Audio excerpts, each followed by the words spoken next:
Salve, salve! Sejam bem-vindos à quarta parte do resumão antagonista do ano, o quarto e último trimestre da nossa retrospectiva de 2017.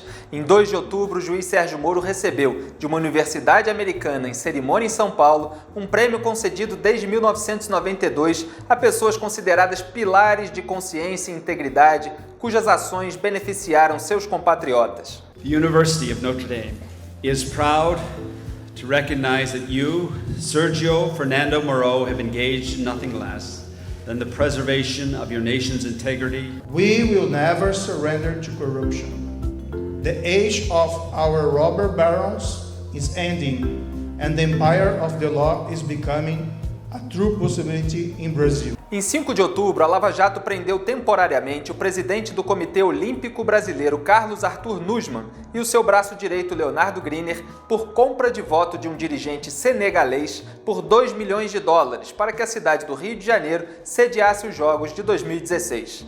Vários atletas brasileiros aplaudiram a prisão nas redes sociais.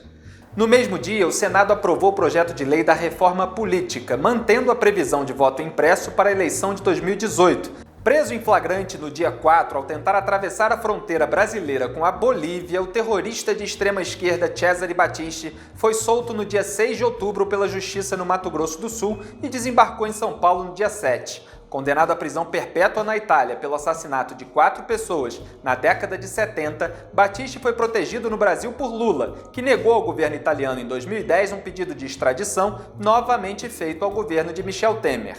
Mas o ministro Luiz Fux, do STF, concedeu liminar no dia 13 que impede a extradição de Battisti, como se o Brasil já não tivesse criminosos o bastante. No dia 11, o Tribunal de Contas da União determinou o bloqueio de bens de Dilma Rousseff em razão da atuação da petista na compra da refinaria de Pasadena pela Petrobras, o pior negócio da história do capitalismo mundial. Era obsessiva ou compulsiva por trabalho, era o workaholic,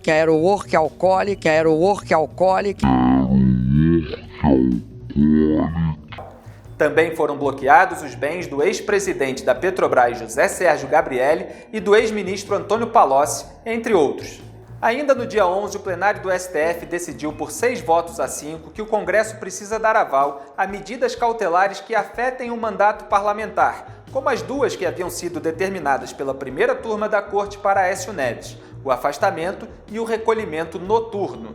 Carmen Lúcia havia articulado com o presidente do Senado, Eunício Oliveira, pautar o julgamento, a fim de aliviar a tensão entre o Senado e o STF decorrente do caso Aécio. E coube a ela o voto extremamente conturbado de desempate, esmiuçado no resumão antagonista daquela semana e assim chamado pela própria ministra em novembro. A decisão, claro, beneficiou Aécio. Em 17 de outubro, o Senado derrubou por 44 votos a 26 as medidas cautelares impostas ao tucano. Detalhe, dos 44 votos a favor de Aécio, 19 foram de alvos da Lava Jato. E Temer ainda deu uma ajudinha liberando R$200 milhões em emendas para a bancada do Mato Grosso do Sul e virando os votos de Simone Tebet, Valdemir Moca e Pedro Chaves.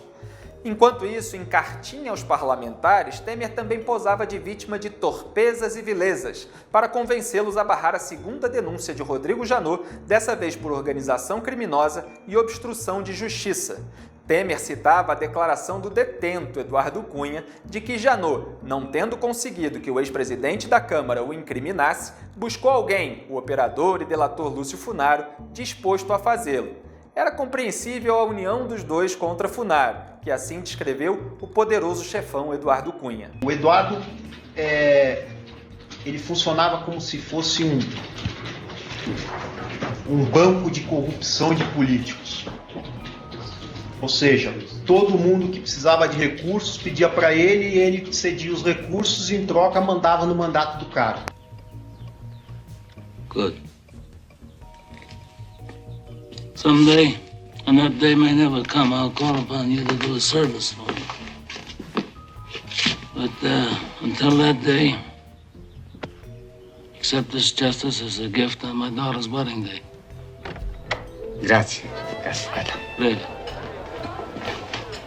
O dinheiro vivo chegando na minha mão, eu distribuía para quem eu tinha que pagar. Que nesse caso era o Eduardo Cunha, que fazia o repasse para quem era de direito dentro do PMDB, que eram as pessoas que apoiavam ele dentro do PMDB, Que eram? Henrique Alves, Michel Temer, todas essas pessoas, a bancada que a gente chamava de bancada do Eduardo Cunha. No dia 25 de outubro, a Câmara barrou a segunda denúncia de Janot contra Temer por 251 votos a 233. Foi um dia de muita confusão em que a oposição se recusou inicialmente a dar presença na casa e o presidente passou mal, tendo sido levado a um hospital militar para resolver um problema urológico que renderia novos exames até o fim do ano. Mas os PMDBistas celebraram a vitória. Tudo está no seu lugar, graças a Deus. Graças a Deus, surramos mais uma vez essa oposição que não consegue nenhuma ganhar. O trabalho venceu a recessão. A perseverança derrotou o medo. Meu compromisso é fazer nosso país cada vez maior e melhor. Como se a compra de votos não tivesse saído por 32,1 bilhões de reais. Mas tem deputado que fica bravinho quando questionado a respeito. Recebimento de emendas não interfere. Não interfere. Tudo bem? O pagamento dessas... Não interfere. Já em 26 de outubro, o bate-boca foi entre os ministros Luiz Roberto Barroso e Gilmar Mendes. Aliás, nós prendemos, tem gente que solta. Solta cumprindo a Constituição. Quem gosta de prender? Vossa Excelência, quando chegou aqui, soltou Zé Dirceu. É mentira. Vossa Excelência dizia que é mentira. Aliás, Vossa Excelência normalmente não trabalha com a verdade. Então gostaria de dizer que José Dirceu foi solto por indulto da Presidente da República e mesmo assim permaneceu preso porque estava preso por determinação na 13ª Vara Criminal de Curitiba. E agora só está solto porque a segunda turma determinou que ele fosse solto. Portanto, não transfira para mim esta parceria que Vossa Excelência tem com a leniência em relação à criminalidade do colarinho branco. Imagine. Vossa Excelência vai mudando a jurisprudência de acordo com o réu. Isso não é Estado de Direito, isso é Estado de compadrio. O juiz não pode ter correligionário. 2 dias depois, Gilmar foi alvo de protesto no Pacaembu.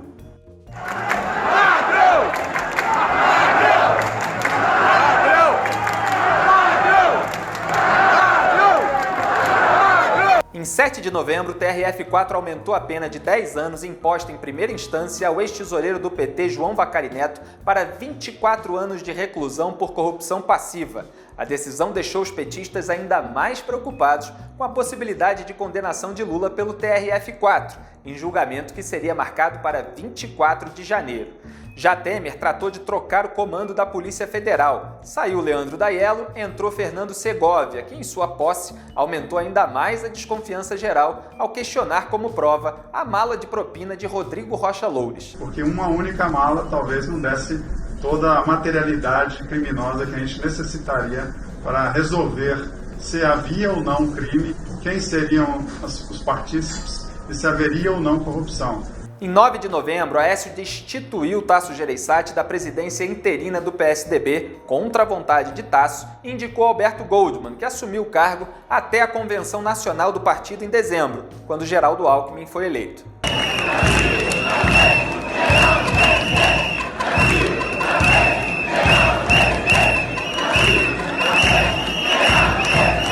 No Rio de Janeiro, em 14 de novembro, a Operação Cadeia Velha estourou a caixinha da FETranspor, ou seja, o esquema de propinas pagas por empresários ligados à Federação de Transportes do Estado a deputados que votavam na Assembleia Legislativa de acordo com os interesses dela.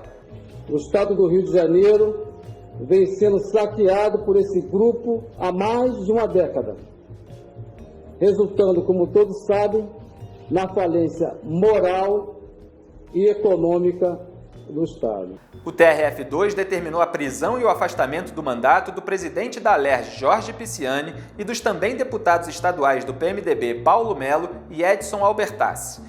Resultado, ancorada na decisão do STF sobre Aécio, a Alerj derrubou a decisão do TRF2 e libertou o trio, mas o tribunal mandou todos de volta para a prisão, alegando que a Alerj não podia ter emitido alvará de soltura. O caso foi parar no STF e até agora 5 ministros votaram para proibir a revogação das prisões de deputados estaduais pelas assembleias, e outros 4 defendem que a imunidade dos deputados federais seja estendida aos deputados estaduais. O julgamento vai ser retomado em 2018 e até lá, Pisciani e sua turma ficam na cadeia. Em 22 de novembro, a PF ainda prendeu o casal de ex-governadores do Rio, Antony e Rosinha Garotinho, ambos do PR, acusados de integrar um esquema que arrecadava recursos ilícitos junto a empresários para financiar campanhas eleitorais.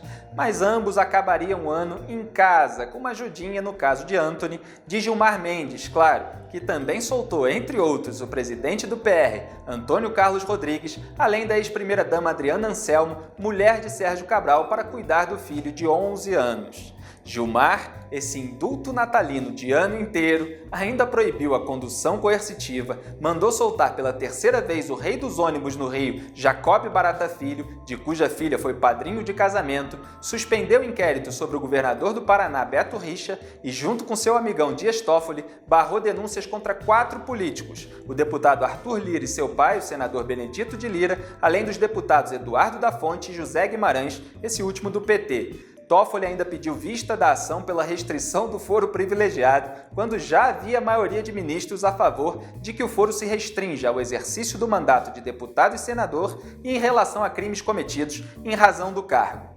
A PGR Raquel Dodge pediu que a presidente do PT, Gleisi Hoffmann, seja condenada por corrupção passiva e lavagem de dinheiro na Lava Jato, alegando que o Petrolão viabilizou R$1 milhão para a campanha de Gleisi ao Senado pelo Paraná em 2010. Dodge também quer que a senadora devolva aos cofres públicos R$4 milhões. Já ligou para o Toffoli, Gleisi?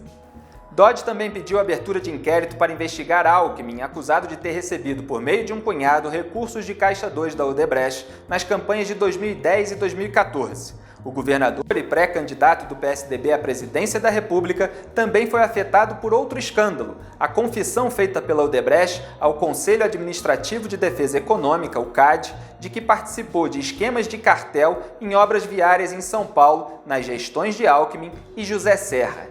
O CAD abriu 2 investigações e o governador tentou minimizar o impacto, determinando à Procuradoria-Geral do Estado que atue para que os cofres públicos sejam ressarcidos por elas. Quem não admite nem lambança é Lula, que foi assim saudado em sua caravana pelo Rio de Janeiro. Por isso eu quero agradecer a cada mulher, a cada homem do fundo do coração. Tem mais ou menos que Deus abençoe 40 vocês. pessoas. E até outro dia, se Deus No máximo quiser. Um abraço. Não tem ninguém na passeata do Lula em Cachoeiro. Antônio Palocci ainda disse que o PT recebeu $1 milhão do ditador líbio morto em 2011, Muammar al-Gaddafi, para a campanha de Lula de 2002. E a lei eleitoral proíbe dinheiro de procedência estrangeira, o que pode, em tese, levar à cassação do registro do partido. De resto, o governo Temer não conseguiu os 308 votos necessários para aprovar a reforma da Previdência e decidiu adiar a votação para depois do Carnaval. Aquele, não se esqueça, que vem pouco depois do julgamento de Lula no TRF4. Essa foi a 4ª e última parte do resumão antagonista de 2017, o melhor do ano para vocês, leitores. Um grande abraço e até 2018.